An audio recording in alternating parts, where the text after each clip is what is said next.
Shifting focus, Russia has launched its heaviest attack across Ukraine in 2 weeks. Caught in the firestorm is the 1,000-year-old monastery in Kyiv. And while Ukraine blames Russia, Moscow has dismissed the attack on the crucial religious site, calling it a crude fake.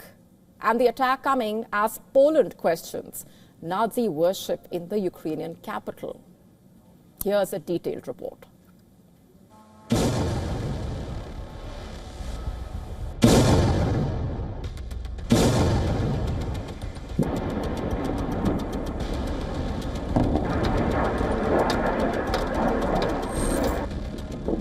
Kyiv is under siege. Russian drones and missiles roar across the Ukrainian skies. Explosions rock busy streets. Residents run for life as glowing debris falls across the city. This is Moscow's heaviest attack on Kyiv in a fortnight.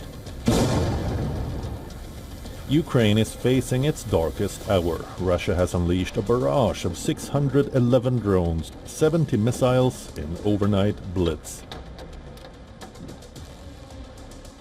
The unrelenting Russian strikes have sparked a blaze at a 1,000-year-old monastery in Kyiv. Kyiv-Pechersk-Lavra, located in the heart of Kyiv, is one of the country's most treasured religious and cultural landmarks. The monastery holds huge significance for Orthodox believers in both Ukraine and Russia. Apart from striking one of Christendom's holiest sites, Ukraine claims Russia targeted the Arsenal Cultural Exhibition Center and one of the capital's main postal hubs, severing a vital artery of civilian life. Reports suggest Moscow used Zircon hypersonic cruise missiles, Kh-101 cruise missiles and Shahed drones to strike Kyiv. The deadly Russian assault has left residents in shock and anger. Honestly, I am outraged. This is a holy site. They also claim that it is their holy site. You must not strike a sacred place, especially since the Kyiv-Pechersk-Lavra is, so to speak, a UNESCO World Heritage Site. It is horrifying. Ukrainian President Volodymyr Zelensky, who inspected damage to historic Kyiv monastery, claims 2 Russian drones deliberately targeted Lavra. He says Moscow doesn't want to end the war. Before G7 started, be honest, we gave message that we are ready to meet with Putin during G7 because Trump is there and Macron is there, Starmer and Merz. So Europeans plus America, this is a good, I think, very good opportunity to meet all together, and that's why we could be able to invite Russian side, and the Europe and the United States was agree. And Russia demonstrated again that they are not ready to speak about peace.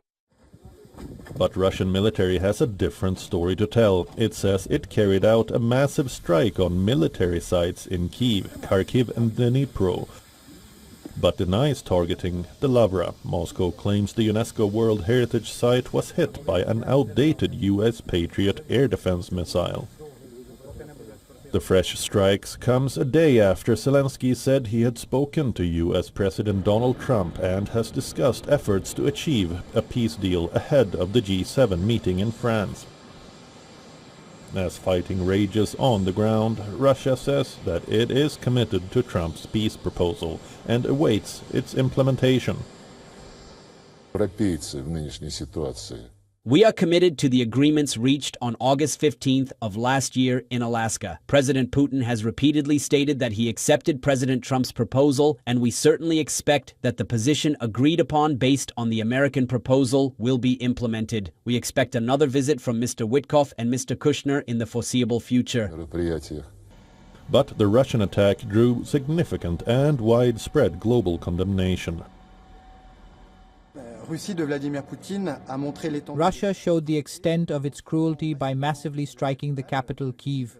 For us French, would be the equivalent of bombing Notre Dame or Saint Denis, something that is obviously unacceptable.